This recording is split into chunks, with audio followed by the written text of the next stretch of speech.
I'm so nervous. Yeah, wow. That's a lot.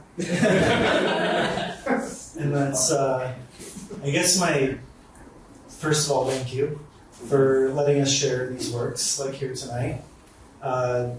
You said this is the first time really you've had an audience for your video work, especially in context of all of them playing in one night. Tell me what your experience was like seeing all of these works from 12, 13 years ago up until today, like in one program, like seeing them all side by side.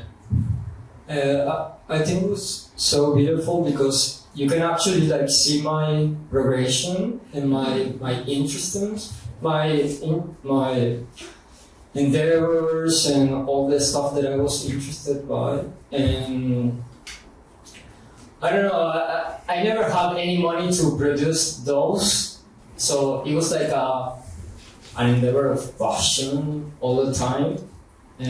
So I can actually see how I developed as like an artist, and when I started doing drag and when I started to like get involved with prosthetics and all of that, you can actually see it through the films. And I know that it's so surreal for me. So I'm so nervous, sorry.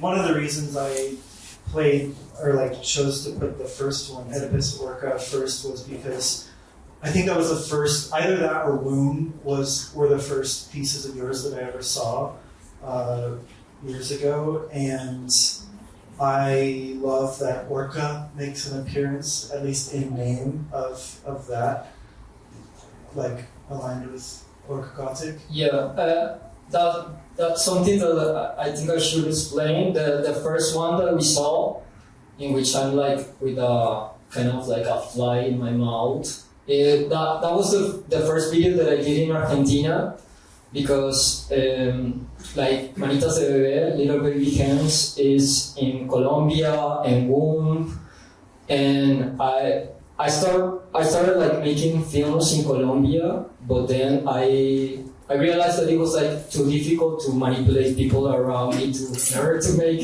stuff for free. Like I convinced a lot of people to be part of my short films,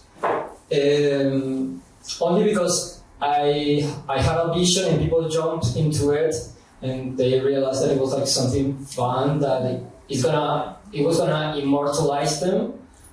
But I soon realized that it was like too difficult for me to distribute my short films. I got really insecure about the quality of them, and I realized that it was like expensive as well, like to distribute them and try to apply for festivals and all of that. So it was like, I'm gonna do this because it's my passion project, to get to know people that are really talented, like in music or performers, people that I found really beautiful, and I like to portray them in some sort of way. So that was like my approach initially. And Oedipus Orca is like a thing that I did in Comodoro Rivadavia, that it's like in the south of America, in the south of Argentina. And that was like one of my first like times doing like drag and like portraying, trying to convey a feeling, because I really love drag and I really love like aesthetics and all of that. But the thing that I wanted to connect with my filmmaker vision was like create like a feeling, and I'm so inspired about the human feelings, and I. Of course, I love all monstrous and weird things, but I think the worst things are like in the human heart.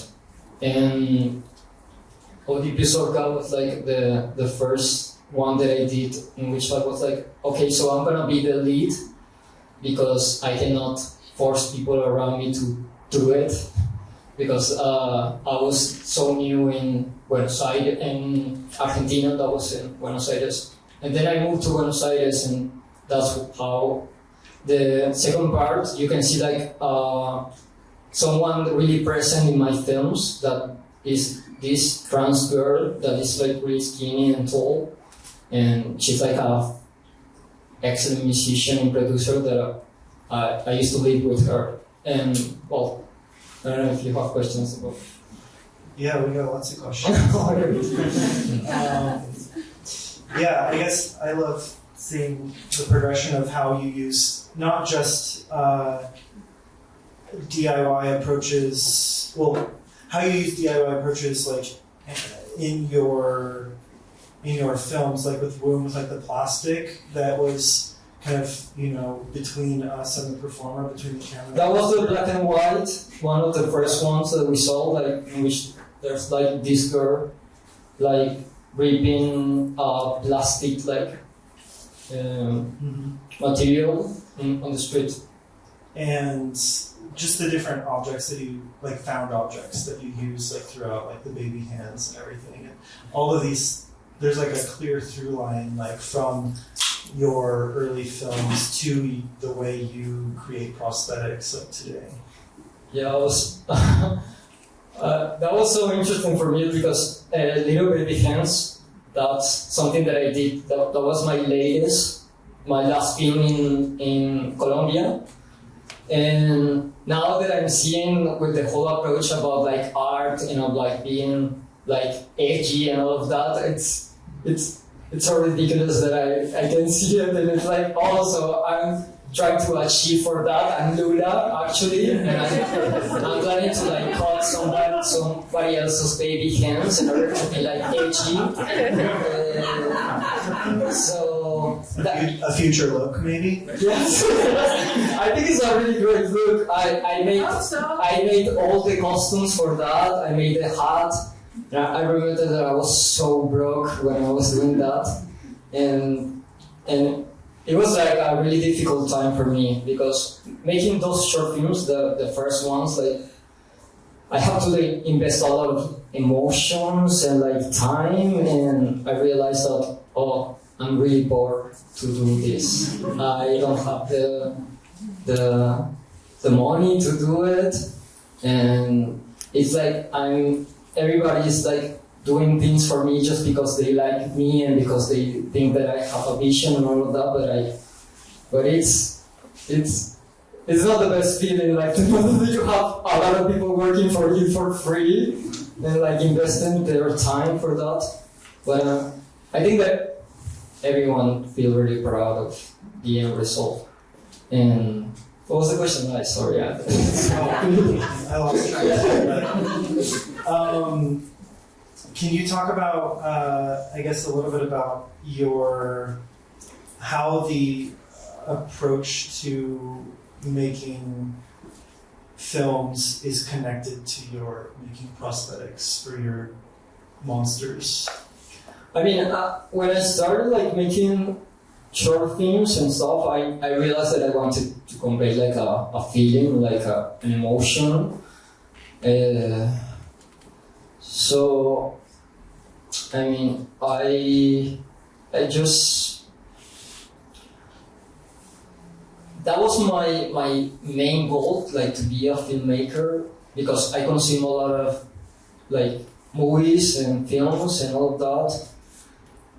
But I was pretty aware that I wasn't gonna let like my main focus to like be my whole thing. So I like took like a different path, and I let myself like explore stuff, because sometimes you think that you have like this big dream, and it's fine to realize that you don't have the ends to make it like in that field. So it's always so cool, and I'm really glad about that whole experience of realizing that yes, I don't have like the right qualities and skills to be a filmmaker, and I'm also like in a crappy town, in a really difficult like country and all of that, and I don't have the ends, but I can deviate myself and I can like approach my artistic qualities in a different way, and that's gonna give me skills to like be a better filmmaker when I wanted to like go back to it. Because I was basically it. I started like making films, like making like short films, but when I realized that it was like too difficult, it was like, okay, so I'm just gonna get inspired by other mediums and I'm gonna like try different things. And that's the beauty of it, that now that I feel like I accomplished a lot of things, like creating a lot of different skills, now I feel like I can be a better like filmmaker if I want it. And I think that comes across in Virgen M. That's was that the title of the last one that we saw? Well, the whole music video. We don't know. The last one is like a raw cut of a music video that I did for a Venezuelan artist that is called Yajaira La Bellaca, and it was produced by Carlos Enosidra, that is a Colombian artist.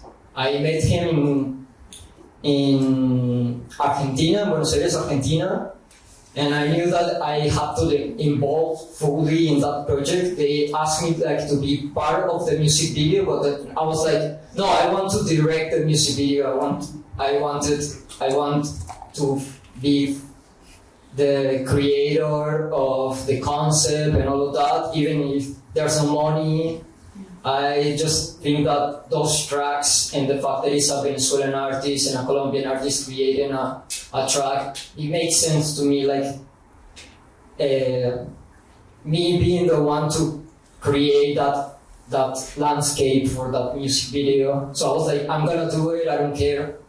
And I was exploring the ballroom scene, so you can see like really great dancers and people that know everything about their bodies, and I just have to make all the prosthetics and create the concept for it. And you directed the camera and everything, so. I was so lucky because there was this filmmaker that was like editing his movies in Buenos Aires, and he was really interested about my prosthetic work, and he told me that he wanted to make a film, and he wanted me to do the prosthetics for his film. And when I met him, I told him that I was like producing and trying to direct this video clip, and he told me like, no, I'm gonna be your photography director. And I was so lucky because he did such a great job. It was the Virgen Maria, the latest one that we saw. We all recorded filming in one day, in one afternoon. So we had to be really fucking quick, and I'm so proud about it. It was a lot. I love the Zulawski possession and Eraserhead like meeting in that moment on that bed. Yeah, of course I'm really inspired about a lot of filmmakers and films, and it will be stupid for me like to not to be upfront about it, because I'm really inspired about films, about I mean, that's my whole life, and I think everything is a remix, you know. Nothing is fully original. That's the approach that I have also with my drag, and with everything that I do. I always take tiny pieces of everything, and it's about your taste. It's about what you like, and it's about how you project those things to people, that they can see what you like, what you don't like, what's your sense of humor and all of that, and that's really unique and really personal, even if you're taking stuff from everyone. Yep. Totally. You've talked to me a bit before about when you got to Buenos Aires, there were like some artists you really wanted to work with, and mostly in the music scene. Can you talk a little bit about the artists that you have collaborated with in Buenos Aires, and just the scene of like music that is very present in these last few films that we watched? Yes, I think all of them. The second part of this show was like involving music artists and music producers from the Buenos Aires scene. And basically because the latest years of my life, I was living in a big house with 7 other people, and I was the only one doing like drag, but most of them were like music producers. So that was the way that I got so involved in that music scene, and I realized that they had so much talent. And music is really fucking hard. Like, even if you're the most talented musician and singer, like, to make it's so difficult. So I was so connected to all of them. Sati de la Castrada, that is the girl that we saw, the trans girl that we saw, that music video that is like really eerie and like really raw, is like one of the first months in which I was like close to her. We shot that in our house because she was living with us and she got the vaginoplastic, that like the sex reassignation, you know that? And so she had like her body was like really raw, and she wanted to like convey that stage of her body. So that was really inspiring for me. It was like someone that wanted to be like really vulnerable because it's her whole transition, but it was like exposed in such a like raw way. And she's one of the smartest people that I know, and I really admire like her point of view and all of that. And then you can see body horror, that is like the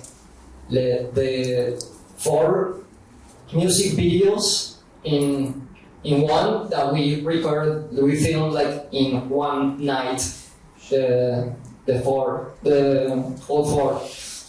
And because I was living with her in Astrozuka as well, that in El Pelele, that is the first one in which I'm like doing a lip sync, and it's like really cyberpunk, the vertical one. With the white background? Yes. I was living with them. Actually, that was one of the weirdest experiences that I had, because someone started to have an epileptic attack because of while we were recording that, and it was like in the middle of the pandemic, so it was so tragic. Suddenly, the police would show up in an ambulance, and people dressed like astronauts. It was so weird. And I was trying to like help him, but I was with big nails and like all fucked up, and I was like, no, I'm not the right person to try to like make him alive, my life. I had to hide and all that. We had no idea how to explain what was going on to the police and all that. No, but it was really dark. It was really dark. And people in my home like accused me to be like a really dark person, to embrace like dark shit about what I was exploring. So that's another thing about like the connection between what I do, because I know that it can look like really dark, but I don't consider myself like a dark person, but because what I explore is like really eerie and uncanny for people. It's like they think that that's what is inside of me and that I am a dangerous person, but I don't think that's the case. I don't think so. Kind of connected to that, you've told me before that when you're creating your looks, your monsters, your creatures, they kind of come from an emotional place, and you kind of see these as like emotional extensions. Can you talk about that? I don't know if I actually think that's true. I don't know when I told you that. But I like create from a place of like necessity, and like from a place of what is close to me. and then I try to figure out what it means. That's the thing that people can see in Dragula, why I'm not never in the category, like fulfilling the category and the challenge, because I'm like, so I have these elements and I have this shape, and then the universe is gonna let me know what it means. Sometimes it doesn't, but most of the time it's like, that's the fun thing about creating art. For me, it's like, I don't like to like overthink what I'm gonna do, but to figure it out, because if I'm doing it, it's part of my brain, part of my soul, and it's gonna mean something for me and for my experience. So I realized that I actually found out what's the meaning behind what I do when I can like separate myself from that, and I'm like, I can appreciate it as somebody else, not that like the creator of this. Yeah, you don't question it while you're doing it. Yes. Analyze it after the fact. Yes, it's just like, let's run to that and let's see what's happened. And if I create it, it's my decisions. It's gonna convey my soul either way. Yes.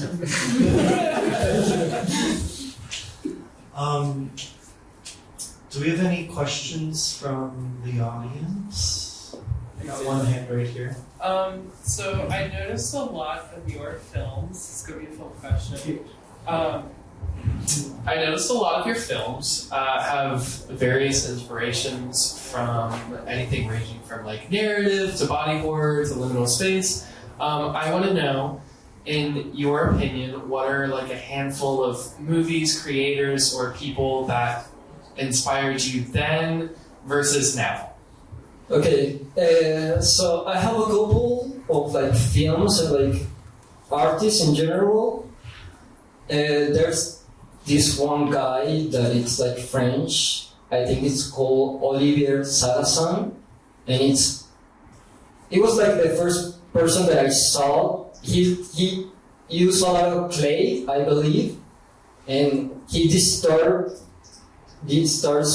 his features and like as a performance, and it was really amazing. That was the thing that I saw, and I was like, I want to approach like that kind of aesthetic in which like shape is always like changing, and there's something really uncanny about losing the human shape, and that's something that I'm really attracted by.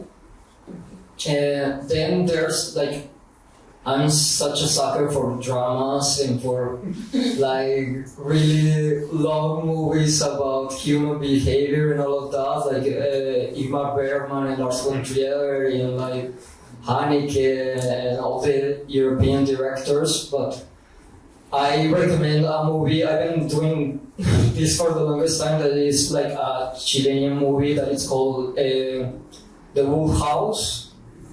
And it's a full-on stop-motion madness, and it's really uncanny. Like, it's the body of uncanny. Like, it's a movie that someone did, and everything is filmed in just one location, one house, and they build like really giant, like full-on, like human-sized dolls to create a whole narrative, and they were like breaking and tearing apart that doll and creating all the stages of her character, and it's so insane. It's a Chilean movie.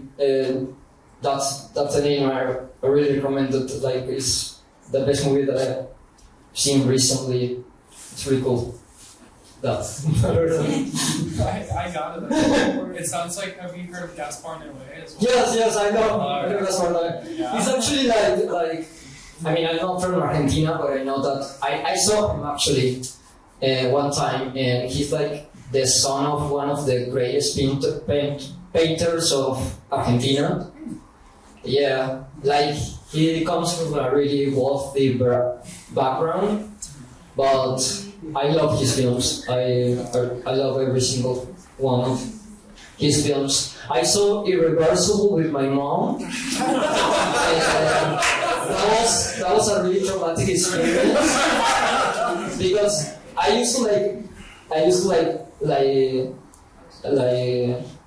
play films when I was living with my mom and in the living room, and she saw like the first part that, I don't know if you guys remember, that is everything in like a gay club and there's someone is getting killed or something. My mom was like, "This is horrible!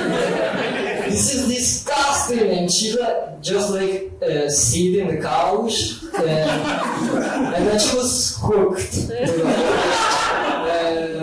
No, my mom is really cool. My mom, she's been learning a lot, and that's a cool thing about like the relationship with your parents, when you are open to like teach them about your world. Most of them are really open to that. It's really difficult to do that, but it takes a lot of like work, but she's cool, and she. Any other? I think we can take maybe 1 or 2 more questions. Yeah, in the back. Do you want to come use the mic?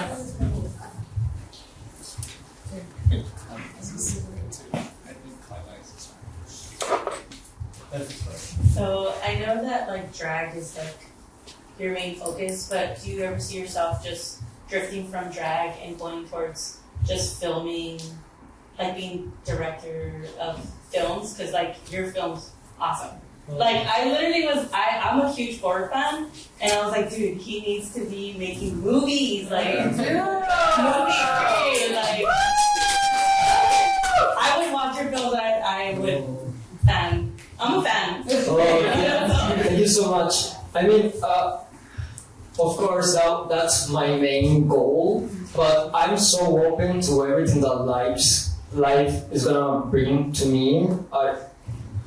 I don't know if I don't make any other film, I'm gonna be fine with it, because I just like to express myself, and then I would love to make a horror film. I think I have the skills to do so, but I'm so open to life, and I love drag, but I know that my body is tired of it.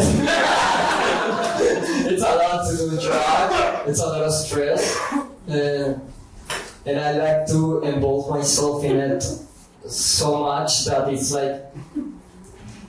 it's a lot of like emotional charge and all of that. I spend so much time like thinking about drag, thinking about performance, and I love that, of course. But films are a lot as well.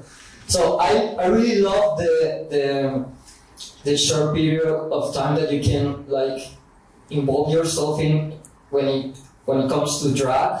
I really love that, because you're creating like a film when you're like doing a look. A look is like a short film as well. That was the thing that I realized. I was like, I'm creating my character and my monster every single time that I perform, and that feels like a film, but I don't have to distribute it. It's just one short thing, and it's quick and it's effective when you do it right. So I don't know what's gonna happen. I have no idea. Spoiler. It'll just play silently. Or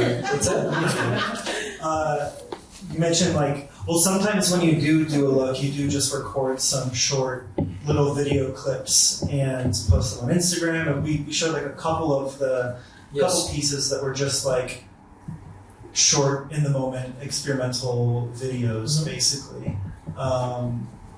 And so many of those pieces, I included a few of those tonight, because so many of those pieces feel like whole worlds unto themselves. Yes. Like the one where you have the chain around your neck with the horns. Yes. Tell me more about it. I mean, that was like a poem that I created for someone, and that was like put it into a time, in a moment in time, like a feeling. That's basically it. Like every single one of them, like they're huge emotionally for me because they put me in a state of mind in a moment in life in which I was like struggling or like going through a lot of shit, I guess. Because that's like my main inspiration when I feel like shit.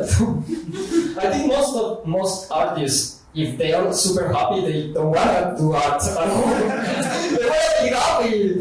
When I'm happy, I just wanna be happy. I don't want to like do anything else. But when I feel miserable, that's when the artistic part comes out, and like you can see like the stuff that is bothering you, or like your struggles. So it's cool to see them and to know that you can like it gets better, I guess. An inspiring night with Orkgotik.